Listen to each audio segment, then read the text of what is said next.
जयपुर के एक प्रांत के बड़े विद्वान पंडित थे, वहां के सरदार के राजपुरोहित परशुराम जी। कन्या उत्पन्न हुई करमैती। प्रत्येक चेष्टा उन्मुख है श्री कृष्ण की ओर।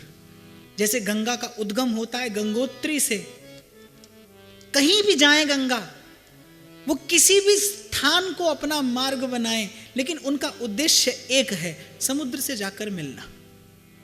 ऐसी करमैती की एक एक चेष्टा, करमैती की एक एक क्रिया, उसका एक एक चिंतन उन्मुख है कृष्ण की ओर। तो करमैती अपनी श्वासों की माला से रटती है, जपती है, गाती है, भजती है, ध्याती है। हे गोपाल नंदलाल, हे गोपाल नंदलाल, गोपाल नंदलाल है गोपाल नंदलाल। कृष्ण गोविंद गोविंद, हे गोपाल नंदलाल। कृष्ण गोविंद गोविंद, हे गोपाल नंदलाल। बस ऐसी कोई भावमयी गोपी उस करमैती की गुरु है। सतत श्वासों की माला से कृष्ण नाम रटती है, कालक्षेप करती है, समय व्यतीत करती है। उसकी एक एक चेष्टा, उसका एक एक चिंतन, उसका एक एक श्वास, उसके हृदय का एक एक स्पंदन खोजता है अपने प्राण प्रियतम को। इश्क का एहसास भी इबादत से कम नहीं। समय बीतता गया, बड़ी हो गई करमैती, विवाह का प्रसंग चलने लगा। लज्जावश, संकोचवश पिता से कुछ कह नहीं पाई। संबंध पक्का हो गया, विवाह की घड़ी आ गई। रात्रि को करमैती ने मन में विचार किया कि आज की रात्रि निर्णय की रात्रि है। या तो मैं सदा सदा के लिए विषय के, सदा सदा के लिए संसार के गर्त में गिर जाऊंगी। और मैं तो कई बार चिंतन करता हूं, मैंने पूर्व भी बहुत बार शायद निवेदन किया कि कितना बड़ा आश्चर्य है, एक भी व्यक्ति नहीं है जो पूर्ण रूपेण सुखी हो, जो पूर्ण रूपेण आनंदित हो संसार में रहकर, संसार के संबंधों का निर्वाह करते हुए। लेकिन एक भी व्यक्ति ऐसा भी नहीं मिला जो उस संसार की कटुता का दर्शन करते हुए, संसार की असारता का अनुभव करते हुए अपने किसी आत्मज को संसार से हटाकर भजन में लगाना चाहता। ऐसा भी कोई देखने में नहीं आया। ये माया श्री कृष्ण की, मोहयो सब संसार। पिता ने संबंध नियत कर दिया, लेकिन करमैती ने मन में विचार किया। मैं अभी आपसे कह रहा था ना, यदि आपका उद्देश्य शुभ है तो वो अंतर्यामी हृदय में बैठा पग पग पे आपको प्रेरित करेगा, आपका मार्गदर्शन करेगा, वो आपका बल बनेगा, आपका संबल बनेगा, आपका आधार बनेगा, आपका विश्वास बनेगा। आपको भूलने नहीं देगा, आपको भटकने नहीं देगा। करमैती ने निश्चय कर लिया कि नहीं, संसार की ओर नहीं जाना है। क्या था करमैती के पास? जो आज तक नाम जपा था, उस नाम की कृपा से हृदय में प्रभु का रूप स्फुरित होने लगा था। करमैती को अनुभव हो गया था। करमैती की आंखों ने एक झलक देख ली थी श्याम सुंदर के उस रूप की। करमैती के कानों ने शायद प्रभु के मन प्राणों को झंकृत करने वाली वो वाणी कभी सुन ली थी। करमैती की नासिका ने शायद कभी प्रभु के श्री अंगों की सुवास का अनुभव कर लिया था। इसीलिए संसार का कोई प्रलोभन, वो रत्न जटित आभूषण, वो बहुमूल्य वस्त्र, वो सुंदर वर, वो सुंदर सुगढ़ श्रेष्ठ जीवन साथी जिसकी कोई भी कन्या परिकल्पना कर सकती है एक सुखी जीवन व्यतीत करने के लिए, करमैती को कोई नहीं लुभा पाया। और संसार का आकर्षण तभी फीका पड़ेगा जब आप संसार के आकर्षण से श्रेष्ठ प्रभु के नाम का, प्रभु के रूप का, प्रभु की लीला का माधुर्य चख चुके होंगे। नहीं तो संसार के आकर्षण को निरस्त करने की सामर्थ्य प्रभु के रूप के अतिरिक्त और किसी में नहीं है, प्रभु के नाम के अतिरिक्त और किसी में नहीं। तो उस सत्य स्वरूप प्रभु ने संभाल की।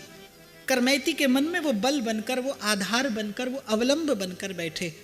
और अंधेरी रात्रि और करमैती ने आधी रात के समय गृह त्याग कर दिया। वो जानती नहीं कहाँ जाना है, प्रभु के नाम का आधार लिया और निकल गई। ये नहीं जानती किस दिशा में जाना है, बस केवल प्रभु के नाम को अवलंब बनाया। और तुलसी बाबा बड़े विश्वास से कहते हैं, राम नाम मणि दीप धर जीभ दे हरि द्वार। जिसकी जिव्या पे नाम का ये मणि रूप दीप जगमगाता है, मैं तो सदा कहता हूं कि उसे पूरा पथ सूझे न सूझे, हमें रास्तों की जरूरत नहीं है, हमें तेरे कदमों के निशान मिल गए हैं। उसे कदमों का निशान जरूर मिल जाएगा। उसे अगला पग कहां धरना है, इतनी सुधि प्रभु अवश्य करा देंगे, इतनी सुधि नाम अवश्य करा देगा। बस प्रभु के अपने श्याम सुंदर के नाम का आश्रय लेकर, आंधे की सी लाकरी आधार श्याम नाम है, बस प्रभु की कृपा का आधार लेकर चल दी। अंधेरी रात, पथ पे भी अंधकार, लेकिन मन में प्रकाश है विश्वास का, मन में उजास है, उल्लास है, भरोसे का।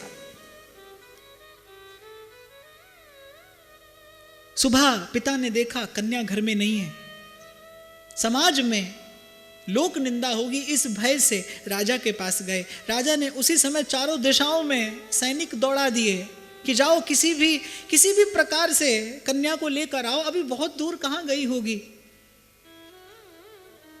पौ फटी थी। करमैती ने देखा कि घुड़सवार आ रहे हैं, कहां जाऊं, यदि इनके हाथ लग गई तो सदा सदा के लिए संसार के गर्त में डाल दी जाऊंगी। जब कोई नहीं आता मेरे श्याम आते।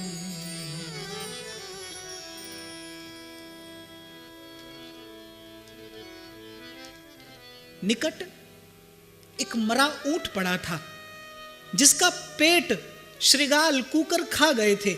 एक छोटी सी कंदरा, एक छुपने की ठौर दिखाई दी करमैती को उस ऊंट के, उस मरे मृत ऊंट के चर्म के मध्य में। इतनी भयानक दुर्गंध थी कि कोसों दूर तक कोई खड़ा नहीं हो पाता था।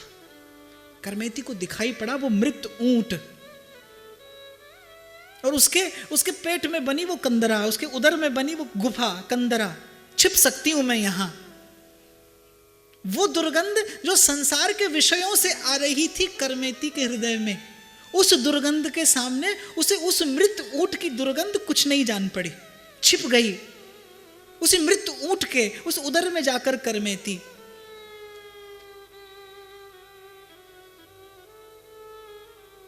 घुड़सवार उस ओर आए ही नहीं उस दुर्गंध के भय से। इतनी भीषण दुर्गंध थी कि किसी के भी प्राण ले ले।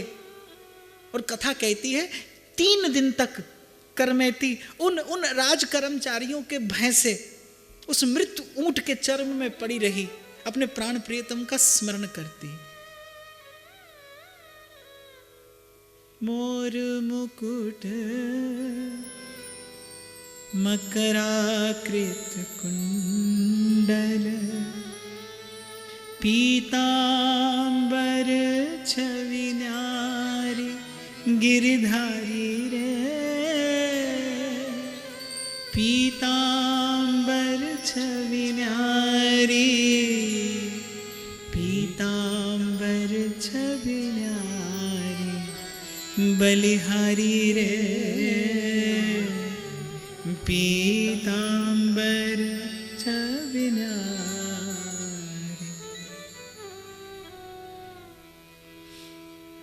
3 दिन बीते।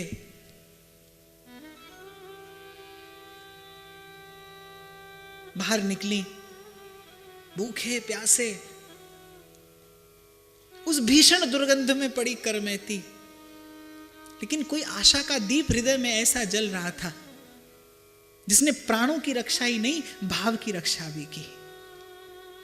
इस संसार में अगर सबसे बड़ा कोई बल है तो अपबल, तपबल और बाहुबल, चौथो बल है दाम।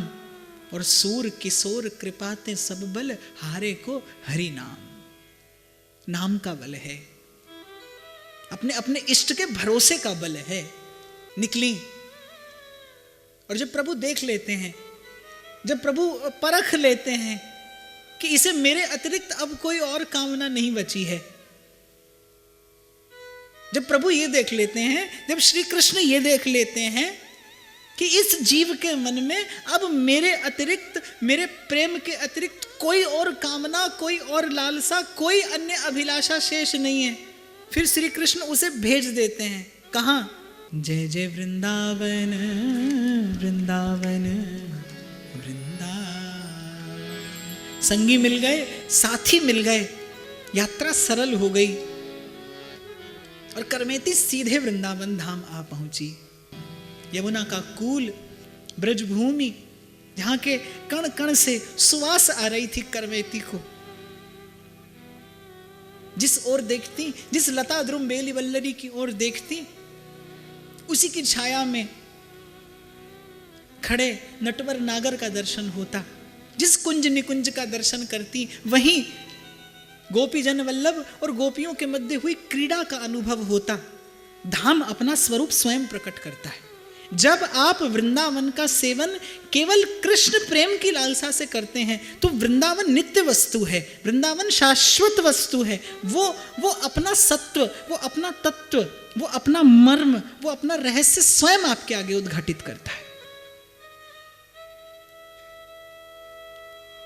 सानंद दिन व्यतीत होने लगे, लेकिन वहां पिता को चैन नहीं। वो जानते थे कि पुत्री अनन्य कृष्ण भक्त है, यदि गई होगी तो वृंदावन के अतिरिक्त कहीं ना गई होगी। बड़े लंबे काल तक प्रतीक्षा करने के बाद वृंदावन पहुंचे, लेकिन वहां करमेती को पहचाने कौन? करमेती ने छिपा रखा था स्वयं को, किसी के सामने अपना भाव, अपनी चेष्टा प्रकट नहीं होने देती थी। पिता आए, एक दिन यमुना के किनारे किसी कूल पर बैठे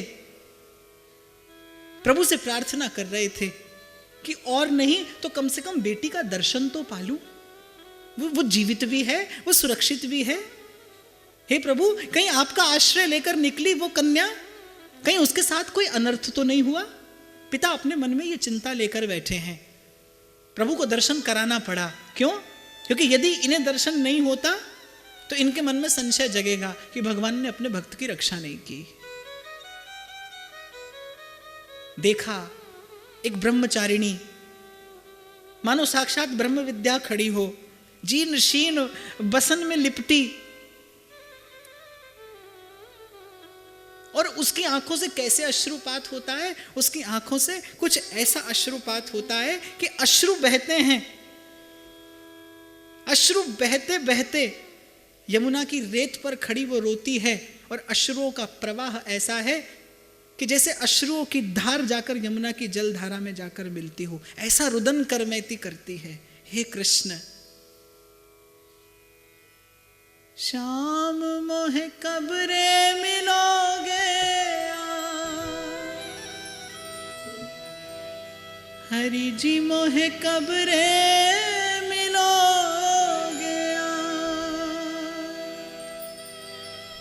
कोई दुखिया पे दया करके बता दो री ब्रजराज कहाँ। जो वायु करमेती के अंग से स्पर्श होकर लताओं को लग रही है, उसके पिता ये कौतुक देखते हैं, आश्चर्यचकित हो गए कि करमेती के उस उत्तप्त देह से लगकर जो वायु द्रुमलता बेली वल्लरियों को लगती है, पत्ते झुलस रहे हैं। ऐसा प्रेम का ताप।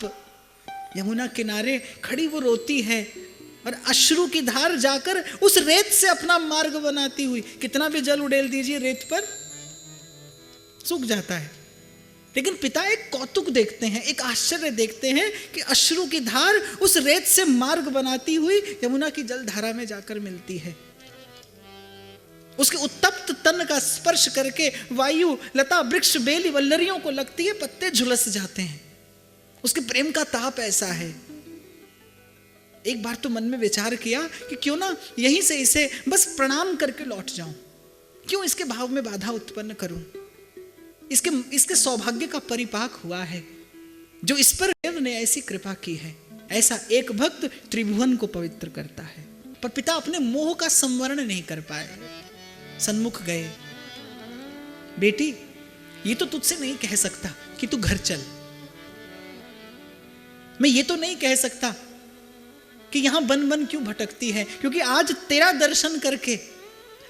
दर्शन करके मेरे मन में ये आभास होने लगा है। आज तेरे दर्शन मात्र से तुलसी संगत साध की कटे कोटि अपराध। आज तेरे दर्शन मात्र से आभास होने लगा है कि बेटी, बन बन तू नहीं, जन्म जन्म से हम भटक रहे हैं। तूने तो अपना घर पा लिया है, तूने तो परम विश्राम पा लिया है, पर फिर भी यदि तेरे मन में इच्छा हो मुझ पर कृपा करने की, तो हो सके तो चल घर की ओर। करमैती ने अपने पिता की ओर दृष्टिपात तक नहीं किया। जिनकी नजरों में मोहन समाए, वो नजर फिर तरसती नहीं है। करमैती ने पिता पर दृष्टिपात नहीं किया कि मुझे परम विश्राम मिला है और मुझ हाड़ और मांस के पिंड से सुख की कामना करना, पिताजी, ये आप जैसे पंडित को शोभा नहीं देता। जाइए, हरि भजन करिए और इस जीवन का विश्राम प्राप्त करिए। लौट गए परशुराम जी। राजा आया करमैती का दर्शन करने। बड़ी प्रार्थना, बड़ी याचना की कि कोई सेवा बता दीजिए। कुछ नहीं कहा। राजा दर्शन करके कृतार्थ होकर लौट गया। और प्रतिष्ठा क्या करती है करमैती की ये जीवन गाथा कि तन मनस्का तथा लापा। जिसे श्री कृष्ण के अतिरिक्त कोई अन्य आश्रय नहीं है, जिसे श्री कृष्ण के अतिरिक्त किसी से आशा नहीं है, जिसे श्री कृष्ण के अतिरिक्त किसी से अभिलाषा नहीं है, ये गोपी का भाव है।